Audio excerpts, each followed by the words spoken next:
কোথায় গেল আব্বাস, নওশাদ, তোহা সিদ্দিকী? এরা ধর্মযাজক, পীরজাদা, পীরের আওলাদ, অনেক বড় বড় হুঙ্কার। মাত্র ভোট শেষ হয়েছে, এখন রেজাল্ট বেরোনি, এখনই মুসলিমদের সবজিওয়ালাদের উপরে নাম ধরে, জাত ধরে, শালা মুসলিমের বাচ্চা বলে গালি দিয়ে অত্যাচার শুরু করে দিয়েছে।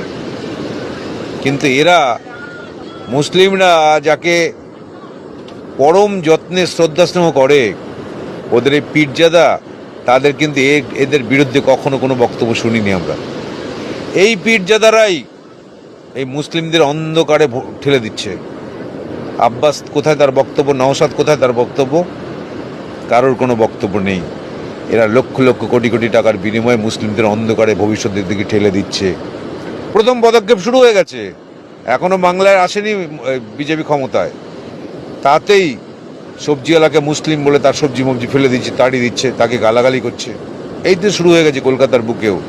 কোথায় গেল নওশাদ সিদ্দিকী, আব্বাস সিদ্দিকী, তোহা সিদ্দিকী? এত বড় মহল করে সব বসে আছে, কোটি কোটি টাকা সম্পত্তির মালিক। এই মুসলিমদের কোমল হৃদয় ব্যবহার করে তোমরা কোটি কোটি টাকার সম্পত্তি লুটে যাচ্ছ। এদের বিপদে তোমার একটাও কথা নেই। তোমরা খালি